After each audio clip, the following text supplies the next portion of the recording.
హల్లెలూయా. మంచిది సమయంలో దేవుని వాక్యం మనం ధ్యానం చేద్దాం. మత్తయి సువార్త 2వ అధ్యాయము మొదటి నుంచి కొన్ని వచనాలు చదువుదాం. మత్తయి సువార్త 2వ అధ్యాయము మొదటి నుంచి కొన్ని వచనాలు చదువుదాం.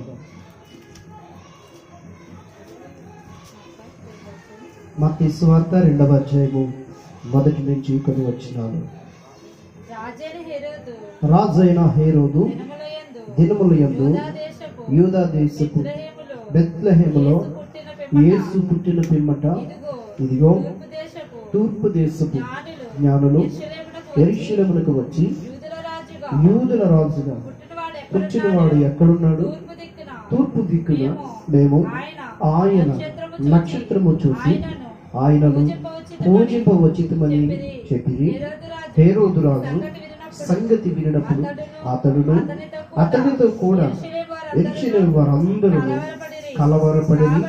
కాబట్టి రాజు ప్రధాన యాజకులను ప్రజలలో నుండి శాస్త్రులను అందరినీ సమకూర్చి క్రీస్తు ఎక్కడ కూర్చున్నది వారిని అడిగాను. అందుకు వారు యూదయ బెత్లెహేములోనే అనగా యూదయ దేశపు బెత్లెహేమా, నీవు యూదా ప్రధానులలో ఎంత మాత్రమును అల్పమైన దానవు కావు. ఇశ్రాయేలులను నా ప్రజలను పరిపాలించు అధిపతి నీలో నుండి వచ్చును అని ప్రవక్త ద్వారా రాయబడి ఉన్నదని. అంతటా ఏ రోజు ఆ జ్ఞానులను రహస్యముగా పిలిపించి ఆ నక్షత్రము కనబడిన కాలము వారి చేత పరిష్కారముగా తెలుసుకుని వీరు వెళ్ళి ఆ శిశువు విషయమై జాగ్రత్తగా విచారించి తెలుసుకొనగానే నేను వచ్చి ఆయనను పూజించినట్లు నాకు వర్తమానం పొందని చెప్పి వారిని బెత్లెహేమునకు పంపెను. వారు రాజు మాట విని బయలుదేరి పోచుండగా ఇదిగో తూర్పు దేశం వారు చూచిన నక్షత్రము ఆ శిశువు ఉండిన చోటికి మీదుగా వచ్చి నిలుచు వరకు వారికి ముందుగా నడిచెను. వారు నక్షత్రమును చూసి అత్యానంద భరితులై ఇంటిలోనికి వచ్చి తల్లి అయిన మరియను ఆ శిశువును చూసి సాగిలపడి ఆయనను పూజించి తమ పెట్టెలు విప్పి బంగారమును సాంబ్రాణి బౌలమును కానుకలుగా ఆయనకు సమర్పించింది. దేవునికి మహిమ కలుగునుగాక. హల్లెలూయా. చదువుబడిన వాక్య భాగంలో మనకి ప్రధానమైన వ్యక్తులు ఎవరు కనబడుతున్నారంటే, ప్రాముఖ్యమైన వారు ఎవరు కనబడుతున్నారు అని అంటే మనకు జ్ఞానులు కనబడుతున్నారు. క్రిస్మస్ లో జ్ఞానులు చాలా ప్రత్యేకమైన పాఠాన్ని మనకు నేర్పుతారు. ఏంటంటే మొట్టమొదటిగా వారు దేవుని ఏర్పాటు చేయబడిన జనం కాదు, అన్య జనాంగం. వారికి ధర్మశాస్త్రం తెలియదు, గ్రంథాలు తెలియదు. కానీ వారికి తెలిసినటువంటి జ్ఞానం ప్రకారంగా వారు దేవుని కనుగొనగలిగారు. హల్లెలూయా. మొదటిగా వారు కనుగొన్నది ఏంటంటే మనకు నేర్పిస్తుంది, వారు దేవుని కనుగొన్నారు. దేవుని కనుగొని ఊరుకున్నారా? లేదు. రెండవది వాళ్ళు ఏం చేశారంటే దేవుని కొరకు కష్టపడి ప్రయాణం చేశారు. హల్లెలూయా. మనం కూడా దేవుని కనుగొనే పనిలో ఉన్నామో లేకపోతే ఏ పనిలో ఉన్నామో మనం ప్రశ్నించుకుందాం. దేవునికి స్తోత్రం. హల్లెలూయా. దేవుని కనుగొనే దానికంటే బైబిల్లో ఉంటది, యెహోవా దొరుకు కాలమున ఆయన వెతకమని ఉంటది. ఆయన దొరికే కాలం ఉంది, దొరకని కాలం కూడా ఉంది కదండి. ఒక టైం అంటూ ఉంది. ప్రార్థనకి టైం ఉంది, పనికి టైం ఉంది, నిద్రకి టైం ఉంది, తినడానికి టైం ఉంది. అలాగే దేవుని వెతకడానికి కూడా టైం ఉంది. హల్లెలూయా. అయితే రెండవ మాట ఏంటి? మొదటిది దేవుని కనుగొన్నారు వాళ్ళు. రెండవది ఆయన కొరకు ప్రయాణం చేయడం ప్రారంభించారు. మన విశ్వాస జీవితము యాత్ర అనే పేతురు పత్రికలో రాయబడుతుంది. ఏంటంట? మనం ఏమై ఉన్నామంట? యాత్ర చేయవారు ఉన్నాం. దావీదు అంటాడు, నేను యాత్ర చేయు దినములు అంటాడు. యాకోబు కూడా మాట అంటాడు, యాత్ర అనేటువంటి మాట. మనము దేవుని కనుగొని ఆయన చిత్త ప్రకారముగా యాత్ర చేయవారుగా ఉన్నాం. జ్ఞానులు మనకు రెండవదిగా నేర్పిస్తుంది ఏమిటంటే, వారు యాత్ర చేస్తున్నారు, ప్రయాణం చేస్తున్నారు దేవుని యొద్దకి. మనం కూడా భూలోకము నుండి పరలోకపు తండ్రి యొద్దకి ప్రయాణం చేస్తున్నాం. ఆమేన్. నమ్ముతున్నారు ఈ మాటని? ప్రయాణం చేస్తున్నాం మనం. ఈ జీవిత ప్రయాణం కొనసాగుతూ ఉంది. లేదండి నేను మా ఊర్లోనే ఉన్నాను, నిజమే. కానీ నిజంగా నువ్వు దేవుని వెతికి కనుగొన్న వ్యక్తివైతే ఆయన కొరకు ప్రయాణం ప్రారంభిస్తావు. హల్లెలూయా. ఎక్కడ ఉన్న వ్యక్తి అక్కడ ఆగడు. నిజంగా దేవుని కనుగొన్నవాడు, దేవుని ఎరిగినవాడు, దేవుని వెంబడించేవాడు ఆయనతో ప్రయాణం చేస్తారు. అరణ్యములో ఇశ్రాయేలీయులాగా. అరణ్యంలో ఇశ్రాయేలు ఏం చేశారు? మేఘము ఎక్కడైతే ఆగుతుందో అక్కడ టకటకమని గుడారాలు వేసుకుని అక్కడే నివాసం చేసేవారు. మేఘం ఎప్పుడైతే లేచి ప్రయాణం చేస్తుందో వారు ప్రయాణం ప్రారంభించేవారు. Praise the lord. నూతన నిబంధన సంఘము పరిశుద్ధాత్మ దేవుని నడిపింపు చేత అలాగే సాగిపోవాలి దేవుని యొద్దకు, పరలోక రాజ్యానికి. ఆమేన్. హల్లెలూయా. ఇక మూడవది ఏంటంటే, వారు కనుగొన్నారు ఆ యేసుక్రీస్తు ప్రభు ఆ శిశువు ఉండినటువంటి ఆ ఇంటి మీదకి, ఆ చోటికి రాగానే నక్షత్రం ఆగింది. వీరికి ఆనందం వచ్చింది. హల్లెలూయా. అత్యానంద భరితులై అనే మాట అక్కడ మనం చూస్తాం. ఎందుకు ఆనందం? మన ప్రయాణం సక్సెస్ అయింది. ఇదిగో మనం వెతుకులాడుతూ వచ్చినటువంటి ఆ స్థలం మనకు దొరికింది. ఆ రక్షకుడు మనం చూడబోతూ ఉన్నాం, ఆయన మనం కలుసుకోబోతున్నాం, ఆయన పూజించబోతున్నాం. అత్యానంద భరితులయ్యారు. దీనికి నేనేమంటాను తెలుసా? మందిరమును చూడగానే మనకు హృదయంలో ఆ ఆనందం కలగాలి. హల్లెలూయా. దేవుని సన్నిధి అనగానే ఆనందం కలగాలి. కానీ చాలా మందికి పెద్దలు ఒక సామెత చెప్తారు. ఎలా తీసుకెళ్తున్నారంట? బలవంతంగా నీటి దగ్గరికి తీసుకెళ్ళినట్టుగా తీసుకెళ్తున్నారు జనాల్ని మందిరానికి. తల్లికి భయపడి పిల్లలకు భయపడి తల్లిలో, భర్తకి భయపడి భార్యకి భయపడి భర్త, మొత్తానికి గుళ్ళోకి అయితే వెళ్తున్నారు కానీ హృదయపూర్వకంగా వెళ్తున్నారా? హల్లెలూయా. జ్ఞానులంట యేసుక్రీస్తు ప్రభు ఉన్నటువంటి ఆ బాలుడని యేసున్నటువంటి స్థలానికి రాగానే అత్యానంద భరితులై, ఎంతో ఆనందం, వారి హృదయం పలకరించిపోతుంది, సంతోషిస్తా ఉన్నారు. అలాంటి సంతోషం మనకు కావాలి. అదే క్రిస్మస్. దేవునికి స్తోత్రం. హల్లెలూయా. క్రిస్మస్ లో చాలా హంగు ఆర్భాటాలు చేస్తాం, ఇంటికి రంగులు వేస్తాం, కొత్త బట్టలు కనుక్కుంటాం, ఇంకా రకరకాల ఎన్నో చేస్తాం.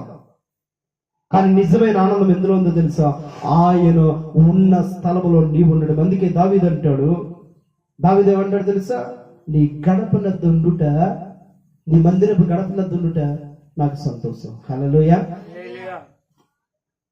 అర్థమవుతుందా? సంతోషించే వారిగా మనం ఉండాలి. దేవుని మందిరాన్ని చూసినప్పుడు, ఆయన యొక్క మందిరంలో మనం వెళ్ళినప్పుడు హృదయం సంతోషించేదిగా ఉండాలి. అలా బిల్డ్ చేసుకోవాలి మన యొక్క విశ్వాసాన్ని. అంటే అలా కట్టుకోవాలి మన విశ్వాసాన్ని. మందిరానికి బలవంతంగా వెళ్ళడం కాదు, మందిరానికి ఏదో అలవాటు ప్రకారం వెళ్ళడం కాదు. మందిరంలోకి వెళ్ళగానే, దేవుని సన్నిధికి వెళ్ళగానే ఆ సంతోషం నీ హృదయంలో ఉప్పొంగాలి. అది లేదు అని అంటే వాక్యం ఏం చెప్తుందో తెలుసా? ప్రేమ ఏంటంట?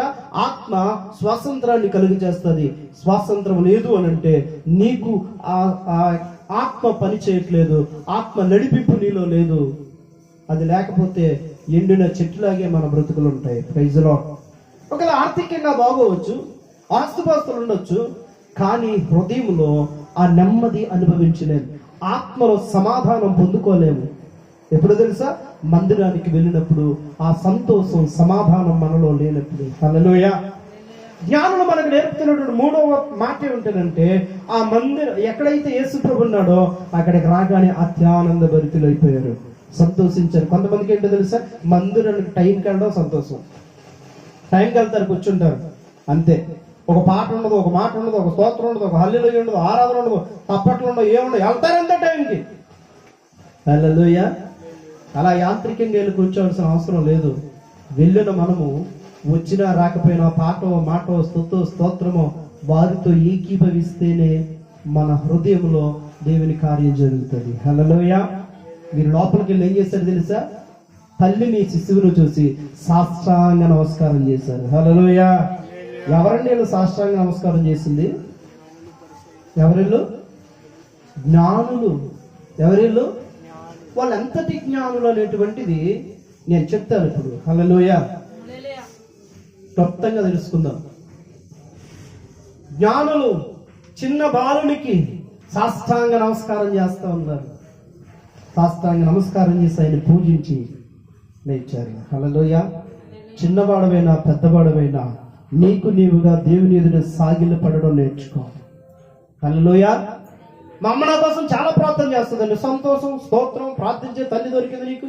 మా నాన్నగారు నా కోసం చాలా ప్రార్థన చేస్తారు. మరీ మంచిది, మీ నాన్న కూడా ప్రార్థన చేస్తున్నాడు. మా పాస్టర్ గారు మా కోసం కన్నీరు గారుస్తాడు. సూపర్, నీ సేవకుడి కొరకు కన్నీరు గారుస్తున్నాడు, మంచిదే.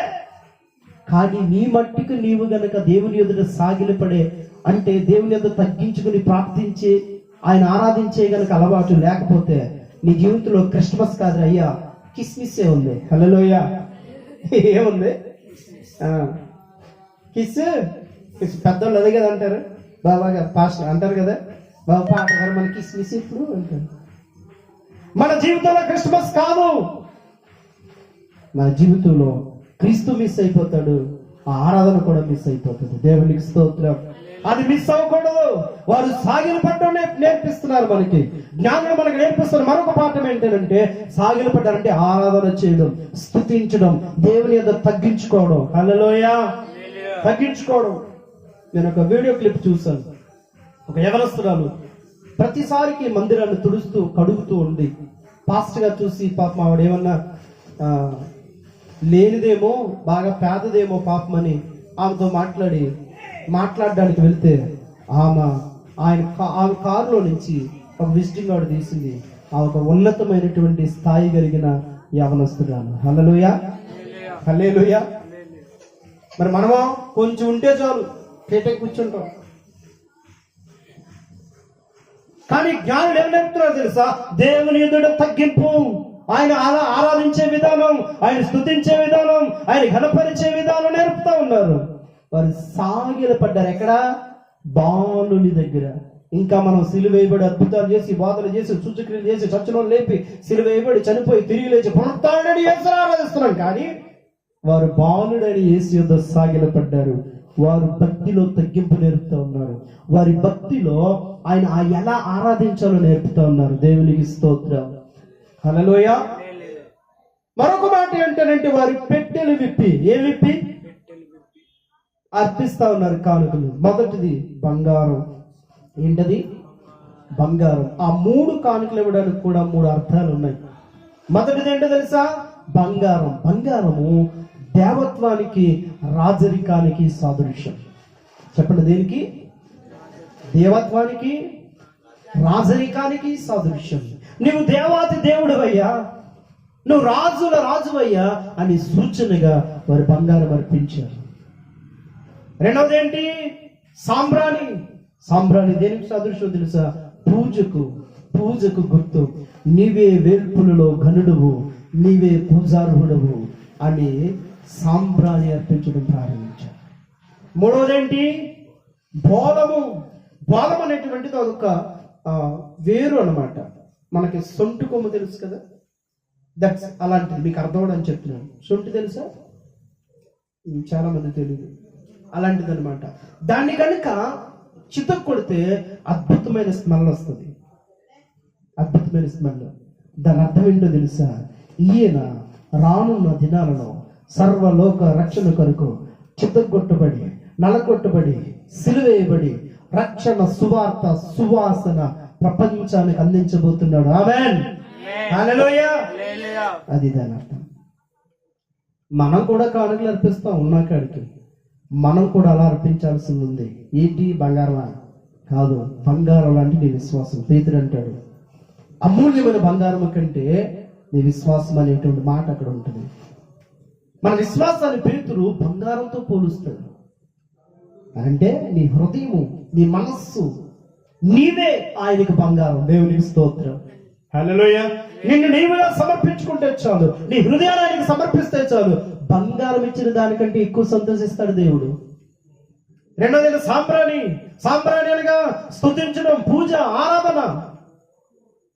నీ ఆరాధన ఆయన కోరుకుంటున్నాడు, నువ్వు ఆయన స్తుతించడం కోరుకుంటున్నాడు. అందుకే వాక్యం ఉంటది కదా, స్తుతి యాగము చేయువాడు యెహోవాను ఘనపరచుచున్నాడు. ఏ యాగం? దహన బలి యాగం కాదు, పశువు బలి కాదు, ఇంకొక బలి కాదు, ఇంకొక బలి కాదు. ఆయన కోరుకుంటుంది ఏంటి? నీ స్తుతి యాగాన్ని బలిగా కోరుకుంటున్నాడు.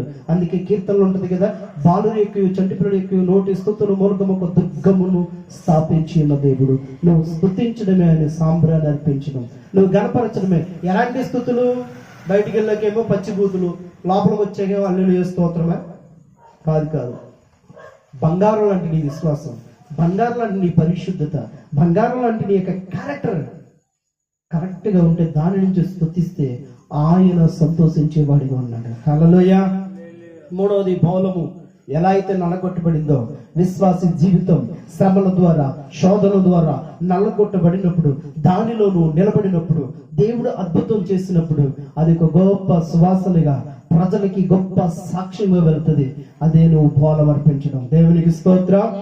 హల్లెలూయా, హల్లెలూయా.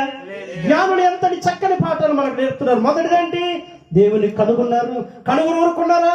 ప్రయాణం చేశారు. ప్రయాణం చేసినంత మాత్రాన అమ్మ బాబోయ్ ఎంత ప్రయాణమా అని వెనక తిరిగారా? లేదు. చివరికి వచ్చి అక్కడికి వచ్చి ఏం చేస్తున్నారు? అత్యానంద భరితులై ఎక్కడికి వచ్చి? ఆయన ఉన్న చోటుకు వచ్చి. మూడవది, సాష్టాంగ నమస్కారం చేస్తున్నారు. తగ్గింపు, భక్తిలో తగ్గింపు జీవితాన్ని నేర్పుతున్నారు. తరువాత ఏంటి? పెట్టెలు విప్పి కానుకలు ఇవ్వడం ప్రారంభించారు. నీ అమూల్యమైన విశ్వాసము బంగారము కంటే శ్రేష్టమైనది. హల్లెలూయా. సాంప్రదాయంగా నువ్వు ఆరాధించడం, నువ్వు పూజించడం, నువ్వు స్తుతించడం. బౌలమనగా నీ సాక్ష్య జీవితం, వ్యక్తిగత జీవితం, నిన్ను నువ్వు కాపాడుకోవడం, శ్రమల్లో శోధనలో నిలబడి నిలదొక్కుని క్రీస్తును బండ మీద నిన్ను నువ్వు కట్టుకున్నప్పుడు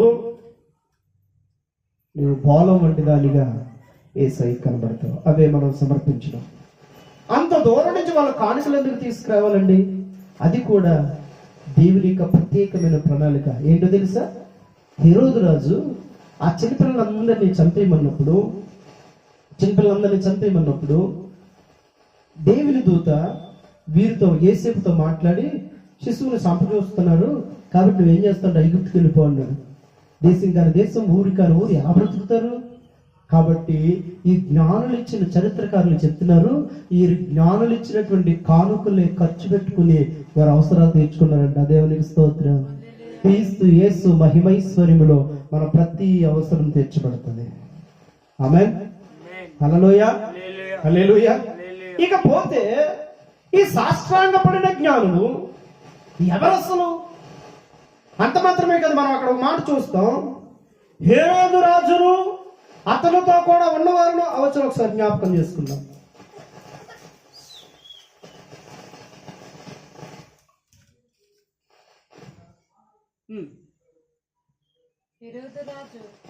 మూడో వచనం. హేరోదు రాజు ఈ సంగతి వినినప్పుడు అతడును అతడితో కూడా యెరూషలేము వారందరూ కలవరపడిరి. దేవునికి స్తోత్రం. కలవరపడడం ఎందుకు? మన ఫోటోలో చూసినట్లుగా అక్కడికి వెళ్ళిన ముగ్గురు జ్ఞానులు మాత్రమే కాదు, కొందరు వారి పేర్లు కూడా చెప్తారు. మంచిది.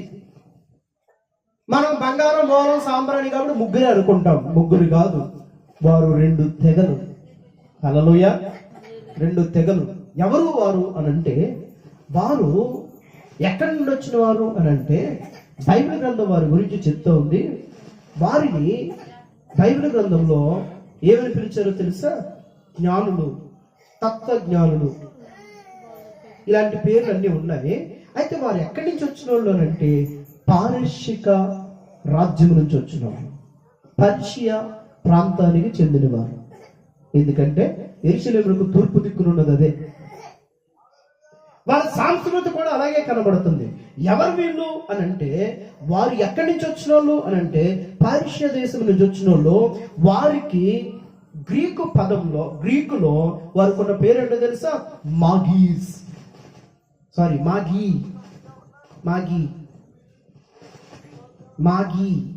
కాదు, మాగీ. హల్లెలూయా. వారికి ఉన్న అరమిక్ పేరు ఏంటో తెలుసా? మాఘోస్. దీన్ని మూల భాషలో వారికి పేర్లు పెట్టారు. దాని నుంచే మంత్రజ్ఞులు అనే పేరు వచ్చింది. దాని నుంచే మిజిషియన్ అనే పేరు వచ్చింది. ప్రైజ్లా. తక్కువ చరిత్ర లేదు వాళ్ళ గురించి. మనం ముగ్గురే అనుకుంటాం. ముగ్గురైతే యెరూషలేము వారందరూ ఎందుకు కలవరపడతారయ్యా? ఒక మందలాగా వచ్చారు వాళ్ళు. హల్లెలూయా. చరిత్ర చెప్తుంది వారు ఎవరంట? పారసీక రాజ్యానికి సంబంధించిన వారు. మరొక గుంపు పార్షియా గుంపు. Hallelujah. Hallelujah. Praise the lord. Hallelujah.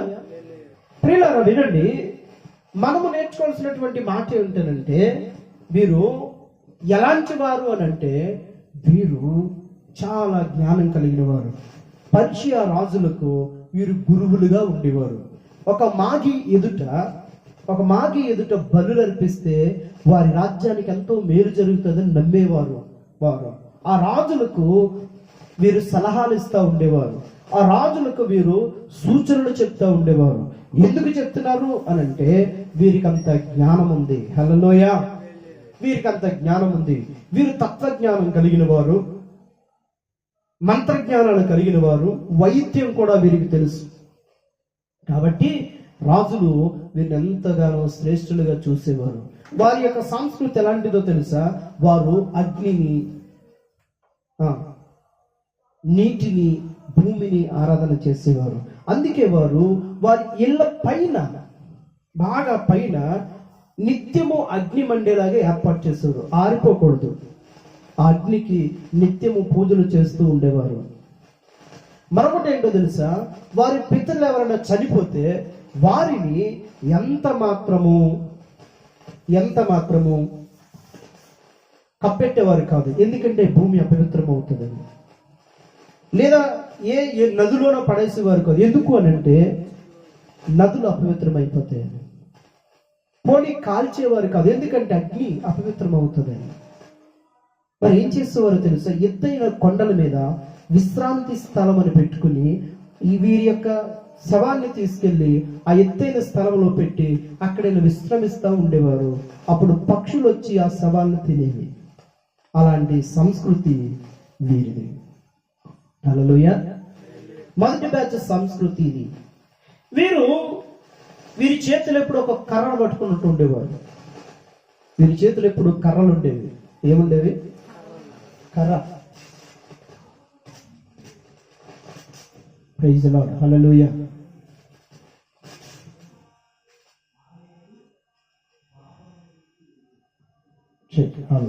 Hallelujah. వీరి చేతులు ఎప్పుడు కర్ర ఉండేది. అందుకే మీరు ఎప్పుడైనా చూసారా? మ్యాజిక్ చేసేవాడి చేతిలో ఏదో కర్ర ఉంటుంది, మెజిషియన్ చేతిలో కర్ర ఉంటుంది. అదే దానికి సూచన. మరి బైబిల్కి దేనికి లింక్ ఏంటండి అంటే చూద్దామండి. హోషేయ గ్రంథము 4వ అధ్యాయము 12వ వచనం. హోషేయ 4వ అధ్యాయము 12వ వచనం. దొరికిందా? దానియేలు తర్వాత ఉంటుంది హోషేయ.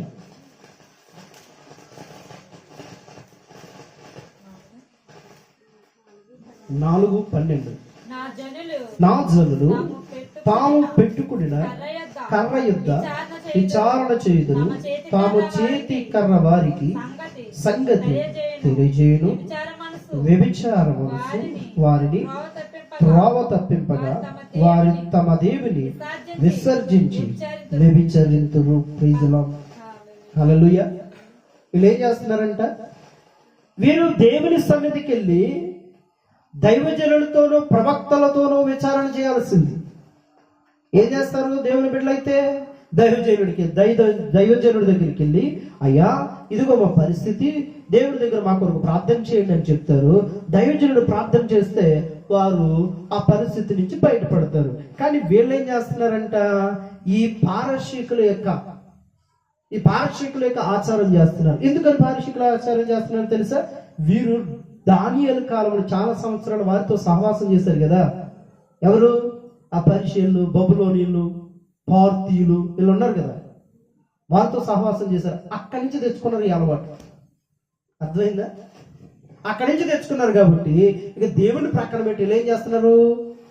అలాంటి కర్రోడు తెచ్చుకుని దాని దగ్గర కూర్చుని విచారం చేస్తున్నారంట. అందుకని దానికి వ్యభిచారం అని పేరు పెట్టాడు దేవుడు. అంటే దేవుని విడిచిపెట్టి వేరొకరిని అనుసరించడం అనేటువంటిది ఆయన అంత బాధ కలిగించిందన్నమాట. ఆ మాటను వాడడం జరిగింది. సరే, తర్వాత ఆ యొక్క వీరు ఈ బ్యాచ్. ఏ బ్యాచ్? ఎవరిలో ఒక కర్ర పట్టుకుని మెజిషన్ చేసేవాళ్ళు, మ్యాజిక్ చేసేవాళ్ళు లాంటి వాళ్ళు. మరొక మాట చూద్దాం చూడండి, వీరు కూర్చున్నటువంటి ఇంకా ఏముందో చూద్దాం చూడండి. హల్లెలూయా. ఇది మరొక బ్యాచ్ ఏంటంటే పార్తీలు. వీళ్ళు జురాస్ట్రిజానికి చెందిన వారు. 2 బ్యాచ్లు అని చెప్పానుగా. ఒక బ్యాచ్ ఏంటి? మెజిషియన్స్. వాళ్ళు పర్షియా ప్రాంతానికి చెందిన వాళ్ళు. రెండవది పార్తీయులు, ఆ ప్రాంతానికి చెందిన వాళ్ళు. వీళ్ళు ఏంటో తెలుసా? వీళ్ళు జ్యోతిష్యం బాగా తెలుసు. అంటే నక్షత్రాలు బట్టి, నక్షత్ర రాశి ఫలాలు బాగా తెలిసేవి వీళ్ళకి బాగా తెలుసు. వీరి సంస్కృతి ఏంటో తెలుసా? వీరి యొక్క సంస్కృతి ఏంటంటే, ఒక నక్షత్రం కనుక ఏదైనా పుట్టింది అని అంటే దానికి ఎవరో కారణ జన్మలు ఉన్నారు అని వీళ్ళ యొక్క ఆలోచన. నేను ఇంకో విషయం చెప్పిన, ఈ యొక్క జోరాస్ట్రిజం కి చెందిన వారికి ఒక గ్రంథం ఉంటుంది, అది జన్ అవస్థ. ఆ జన్ అవస్థే జండు బాబుకు చెందిన ఆయన ఆ మతానికి చెందినోడు అని ఒక పెద్ద ఆయన చెప్పగా నేను విన్నాను.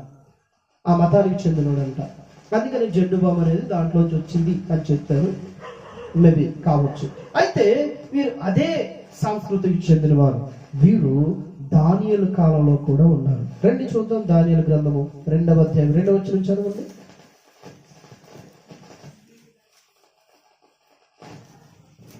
దానియేలు 2:2. కాగా రాజు తాను కనిన కలలను తనకు తెలియజెప్పుటకై శకునగాండ్రులు, గారడీ విద్య గలవారు, మాంత్రికులను, కల్దీయులను పిలువనంపుడు అని చెప్పాడు. ఆజ్ఞగా చాలు. అక్కడ ఎవరున్నారంటే ఎవరెవరున్నారు? శకునము చెప్పేవాళ్ళు, గారడీ విద్య గలవాళ్ళు. అంటే గారడీ అంటే ఏంటి? మెజిషియన్స్. ఇందాక చెప్పానుగా, మ్యాజిక్లు చేసేవాళ్ళు. గారడీ విద్య అంటారు, ఇంద్రజాలం అనేది అదే. తర్వాత మాంత్రికులు, చేతబడి చేసే వాళ్ళు అనొచ్చు మన భాషలో, కల్దీయులు. ఈ కల్దీయుల గురించి ఒక వివాదం ఉంది. ఏంటో తెలుసా? వాళ్ళు యేసయ్య దగ్గరికి వచ్చిన వాళ్ళు కాకపోవచ్చు. ఎందుకంటే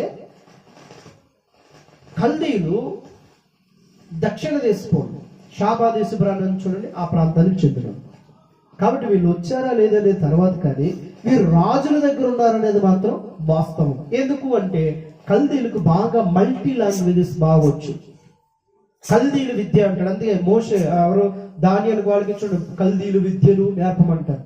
అంటే అన్ని, ఇంకా వారు వైద్యం చేయగలరు, అసలు చేతబడి చేయగలరు, శకనం చెప్పగలరు, అక్కడికక్కడ మ్యాజిక్లు చేయగలరు. అలాంటి కూడా అక్కడ ఉంటాడు చూడండి. మనకి ఎక్కడ కొత్త నిబంధనలు అక్కడ ఉంటాడు చూడండి. కొత్త నిబంధనలు అపోస్తల కార్యాలు 13వ అధ్యాయం 6వ వచనం.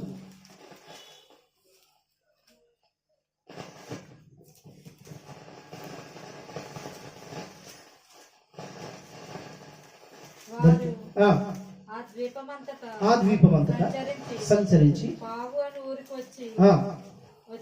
వచ్చినప్పుడు గారడివాడును అబద్ధ ప్రవక్తియునైన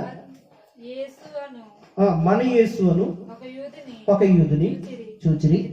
ఇతడు వివేకము గలవాడైన పౌలు అను అధిపతి యొద్ద నుండి